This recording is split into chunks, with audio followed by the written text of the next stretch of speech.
Well, hey, thank you so much for battling the rain, and we're so thankful that you're here. My name is Hector, and I'm one of the pastors here on staff, and I'm just so excited that you're here today. So last week we were talking about breaking glass walls, and we're going to be talking about it again today. And so I'm excited about this message because I think that this is actually at the root of a lot of what our church is about.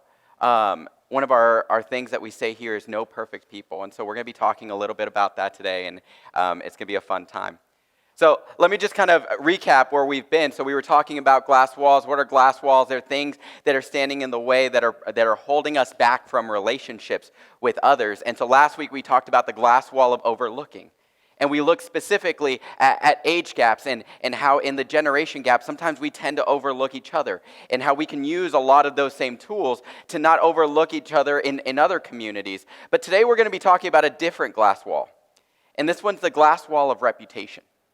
So we're going to be talking about being beyond the reputation, being beyond the reputation. And so first I'd just like to ask, anybody ever done something that you're absolutely not proud of? That you're just simply not, I am too, and if there's anybody that's around you that's not raising their hand, they might be a liar. No, it's our lives, whether you were 5 years old or you were 30 years old or you were 50 years old, like no matter where you land, we've all done things that we're not proud of. Quite a few years ago for me, what actually ended up happening was that I used to, by the way, I totally looked at this side last week, and so I'm going to be looking at this side exclusive. I'm going to start doing this right here. And you could just wave at me if I'm not looking. But quite a few years ago, I was actually working at a camp. And at this summer camp in Arizona, I lived in Arizona for quite a while. And I did this camp like my high school years and my middle school years, and I loved it. It was super fun. So finally, I decided, why not apply and be a part of their staff in the summer? And so I did it. They took me in, and I was like one of their most recurring employees. I loved going to this camp. It was super fun. And then one year, I wasn't asked back. Now, let me tell you, the year before was not necessarily my best year. The year before, I had crashed a golf cart. I had kicked down a door in one of our cabins. I wrecked a second golf cart. I'm not good with golf carts, apparently. And then the last thing that I did was I started a late-night dance party with a bunch of our staff members in the main auditorium, which, kept us up, and we were really tired the next day. So this wasn't my year, and I was very much asked not to come back. And that was kind of a weird year for me, the year after, because, some of my relationships just went radio silent. And, another year passes, and I start hearing kind of murmurs of some things that weren't necessarily true about the situation. And so a couple years after, the new director comes to me and said, hey, let's grab coffee. And so we chatted and had a great time at coffee. I had apologized for where I needed to apologize. I owned what I need to own. We moved on, and he actually invited me back. And it got me thinking, what about all those years that I wasn't contacted, though? Like, what about the time that I didn't spend going to that camp? What happened that stopped this conversation that we had from happening years prior? And it all kind of came down to one thing, and it was this. It was my reputation. Because you see, in the details of the stories was reasonings and understandings of why these things even happened. I remember sitting across from my director, and he was like, wait, that happened? Wait, this happened? I'm like, yeah. You didn't hear about any of this? He's like, no. And so what was interesting was the only thing that he knew me by was what he had heard and what my reputation was. And so it got me really thinking that a lot of the times, this is us, right? Because in the moment, I'm not saying that I didn't do anything wrong, but what I am saying is whatever he knew was not necessarily a full depiction of who I was. But for some reason, what I came to be known by was my worst moments. But I was much more than that. And unfortunately, my reputation was merely a summary of my worst moments. Have you ever felt like that? Like your reputation doesn't actually give an accurate depiction of your life? Maybe your reputation is way too good, and you feel like you just can't be real with people. Like your reputation is way better than you are, and you feel like you walk into rooms and you're just trying not to mess up. You're trying not to get found out. Or maybe it's way worse.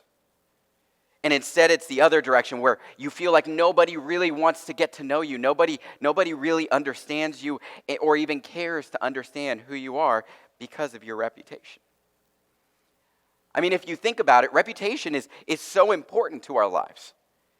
They have so many aspects to our lives. Like bad ones can lead to lack of opportunities, lack of job opportunities, exclusion, and sometimes, in the worst cases, we even end up believing those reputations.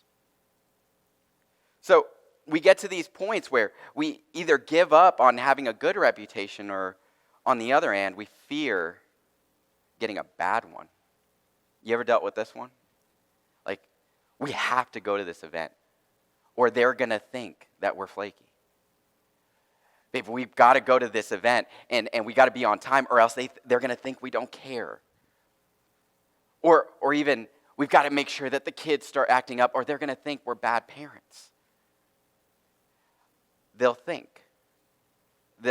I find it interesting that we always say they'll think, not they'll know. Why? Because I believe that inherently, we actually know that we can't be known because of one moment, trait, or circumstance.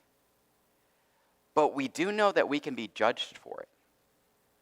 And unfortunately, then we've got to live with it.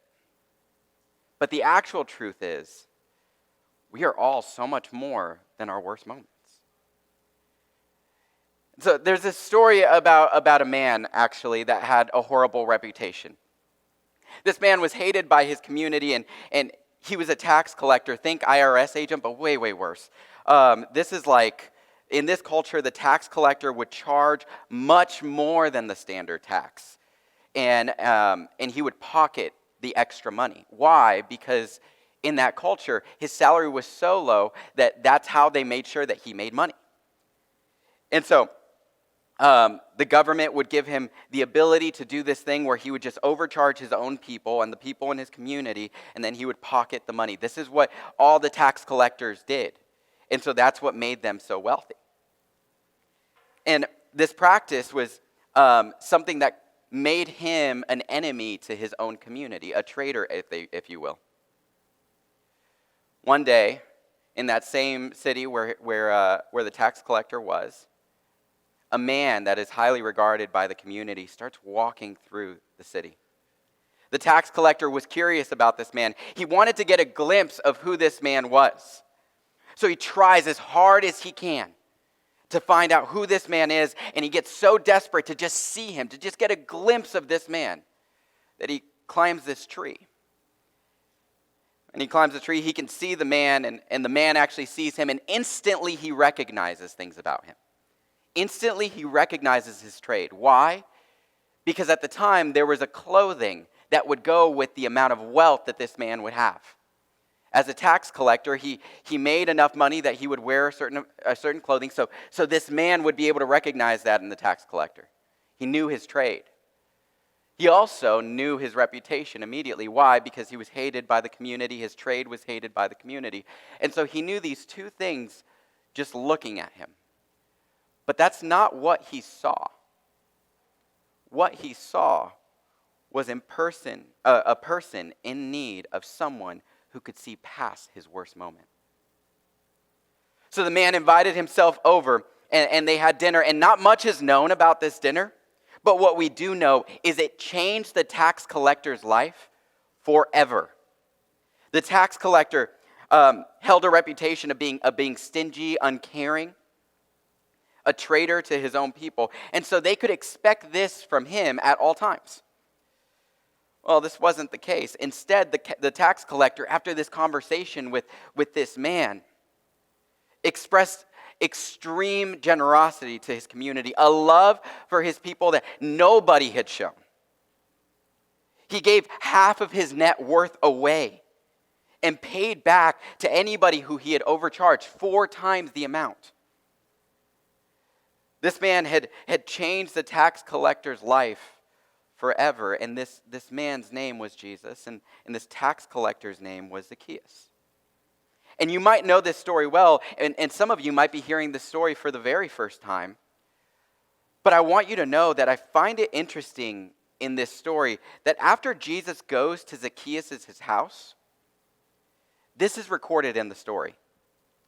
All the people saw this and began to mutter.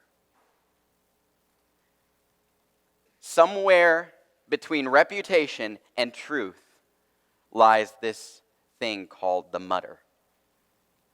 Who we truly are gets skewed to something that is completely different by way of the mutter. What is said and how it spreads about us, here lies the glass wall today. The glass wall of reputation. You see, this is our ability to see past people's reputations and see what's going on truly inside of them, seeing past some of the things that we hear. And we've all faced these moments where we've gotten caught up in someone's reputation, or maybe we've gotten caught up in ours, or people have gotten caught up in ours. So what can we do about it? Well, I want to give some steps today to being people that can see past the glass wall of reputation. And what are these steps? Well, I'm going to tell you. But as we kind of go through each step, we're going to be developing them and talking about how to better relationships and how to be better people coming out of these steps. And so let's go with the first step already. Take account of your good moments. Take account of your good moments. Louis, I don't know where you're at, but thank you so much. You set up this very, very well. This starts with us. This starts with us. We have to know ourselves. We need to know the good about ourselves before we can even look past the bad reputation of other people. And this one might seem a little silly, but I'm actually super, super serious about taking account of the good moments. Let's start by understanding what a negative reputation even is. What is a negative reputation? It's literally this. It's the fact that we naturally, as human beings, tend to veer toward the negative of any situation. And so, whenever, and there's so much brain science behind this stuff, there's so much psychology behind it, but I want to illustrate it this way. Our brains are naturally veered toward the negative, and so we create negative filters in our lives. Do you ever watch the news? Yeah? You can say no. But if you do watch the news, you'll notice something. For some reason, they don't really promote a lot of good news, and if they do, it's this little tag at the very, very end. Hey, we got some good news, kind of. But do you actually think there's not any good news out there? Do you? I mean, this past week alone, let me give you some good news to just kind of up your spirit a little bit. A man that was deaf with Down syndrome won gold at the European bench press competition after having 2 heart surgeries. Something else that happened was years ago, a lawyer and a judge felt like investing their time in this young woman's life that was about to be convicted. So they gave her leniency. And so the leniency in the court case ended up creating some kind of restoration for her. She was known as a drug addict and a criminal. This past week, that same woman won her first case in that same courtroom as now an attorney at law. A large company just committed $2.5 billion to building affordable housing in California, and 4 people received $10,000 just for being named Bacon. That was it. And they got $10,000. And I thought about changing my name this last week. But there is good news out there. So why don't we hear about it? Well, because that's not what sells. Unfortunately, that's just not what sells. Why? Because our brains are they're wired this way. They're wired in a way that we absorb the negatives. We want to take in the negative, yet that's not what we really, really want for our lives. So what do? We take account of the good. We take account of the good. And so this is even like a step further. You could go another step and take account of good, even in your bad situations. Did you know that even in your bad situations, you can find good intentions? You thought you were doing something good and it ended up bad? Or you got caught up in some misunderstandings? And so even writing some of these things down, this would be so crucial to making sure that we could understand that we're more than just our worst moments. And it's much more than just bad intent. This is practically a shorthand version, if you will, of something that therapists use called cognitive behavioral therapy. And if you want to go look into it, it's really, really cool stuff. But essentially, it's a rewiring of our brain to understanding that there is good in our life, to understanding that even in the bad, there's good. And so this gives us a better picture of who we truly are. We are complex human beings. And this leads to the next point. See the person, not the figure. See the person, not the figure. Like I said, we're complex people. We are not our worst moments, but we live in a culture of cliff notes, shorthand, headlines, TLDR, which means too long, didn't read. This is the kind of culture that we live in. So why did we need this last practice? Because it actually helps with this next practice, seeing the person, not the figure. This next practice needs us to understand that people are just complex. They're complex. And so why is this important? Because it's actually easier to make somebody a figure. What do I mean by figure? It means putting all these attributes on a person and just saying, you are who I think you are. You know the question I dread the most in the community whenever people get to know me is they ask me, what do you do? It's a very scary question as a pastor because when I meet people for the first time, I'm not kidding. We were actually out to dinner a few weeks ago with some friends, and they were introducing us to some new friends. And at some point, the new friends, and I know this question is coming every single time. They're like, so what do you do? And so I was pretty regular with them. I was like, yeah, I'm a pastor. And they're like, oh, and I'm not kidding, guys. They went from like a little bit of a slouch to like just sitting up a little bit. And I was like, oh gosh, here it comes. And these are like every single time it happens. It's like, so yeah, I mean, we've been to church before. And they start reporting to me all the different times they've gone to, work's just been a lot lately, and we still love Jesus. We've just, we've had a lot of work. And the entire time I'm like, oh yeah, and they're like, and I grew up Christian, and and they start kind of giving you all this like dissertation of their lives spiritually. And as I'm sitting there, I'm like, I didn't ask. It's okay. You're good. I'm not reporting you to God. And because I think there's like some understanding there. But like the entire time I'm just trying to enjoy time with friends and an overpriced burrito. And the entire time they're reporting to me about their spiritual life. But this is what reputation will do to us. It creates this figure. And so I think you are this way, therefore you are. And I think it's interesting because what ends up happening is I feel like we create these molds in our life. I don't know if you like personality tests. I like them. It's really, really fun to me. But one of the personality tests that really gained a lot of traction lately was one called the Enneagram, if you've ever heard about it. The premise is just this, that there are 9 different personalities and you kind of fit into one of them. And so... and there's like various rules to this thing. Like it's a lot more complex than that, but it's pretty much that. But I would suggest we kind of already do this. We kind of already do this. I think we have molds in our life that most people kind of just fit into. It's kind of like a prototype that we've created for people. And I would assume that I would suggest that we assume the rest of somebody's traits based on the little bit we know about them and their reputation. Let me give you some examples. They like this sport, therefore they might be ... Or they drive that, therefore they are ... insert. Or they go to that church, therefore they are ... It's interesting, though. Like, this is such a small portion of somebody's reputation, yet we could put them in a mold so quickly. Why? Because I think we see people as figures and characters instead of a person. You see, a person is complex. A person is deep. A person holds multiple values and facets and stories and intentions in their lives.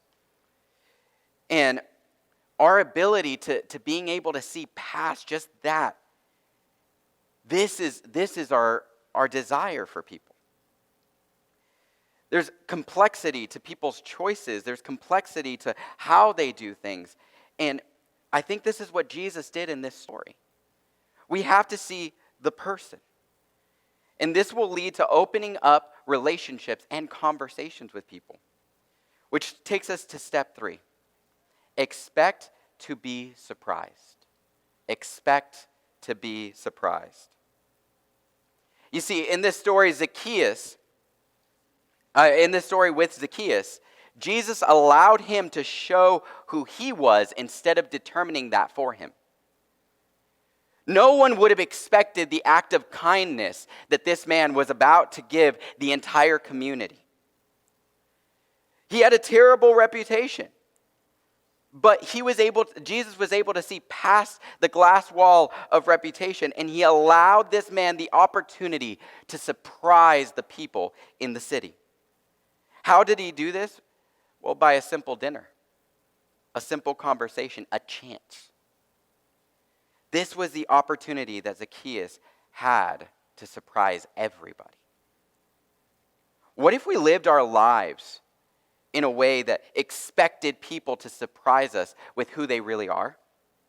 I used to work at Starbucks for a while, and we had a bunch of values that I wasn't a great barista, but I worked at this Starbucks, and they had all these values. I memorized like none of them except one, okay? And this one was very important to me. It was assume positive intent. Assume positive intent. This meant creating a non-threatening environment for customers, but I started bleeding this into my entire life. And I loved this value because when you start applying this lens to people, you give so many chances to the people around you. And you believe the best about them. What if we took this a step further and believed that every single person that we encounter had the potential to surprise us? This would change so many of our encounters every single day. I even believe that you could change people's lives by giving them a chance. And I think this would be able to create an opportunity for those that feel isolated by their reputation. I actually had a friend recently tell me that this one phrase. He's like, what if we chose to test the reputations we hear about? What if when we hear somebody say something about somebody else, you say like, well, let me find that out for myself. Let me find that out for myself. I recently watched Haunted Mansion, and I don't know if you liked it or not, if you watched it. I loved it. It was a great movie. I also loved the ride, so I was like looking for all the Easter eggs. And I had a great time. I didn't watch the Eddie Murphy one, and that's like my deadly sin. If you guys have watched the Eddie Murphy one, everybody loves that one apparently. But my friend, he asked me later, he had watched the Eddie Murphy one, and he had asked me later, he was like, hey, what did you think about Haunted Mansion? I'm thinking about watching it. And I was like, oh my gosh, I loved it. I think it was good. I don't think you're going to like it. If you like the last one, you might not like this one. And so then later, a week later, he comes back to me and he says, I'm so glad I didn't listen to you. And I'm like, why? And he was like, well, because I loved it. It was a great movie. And he was like, why did you tell me I wasn't going to like it? I'm like, I don't know. I assumed. But he had to go and figure that out for himself. You see, the amount of filters and people that inform everything that we do, it's crazy. Information travels so fast. And yet for my friend, it was just so much easier to go find out for himself if this was a movie for him. What if we wanted to go find out for ourselves who people were? I think this would reduce so many filters in our life. I want to leave you with this last thought and this last story.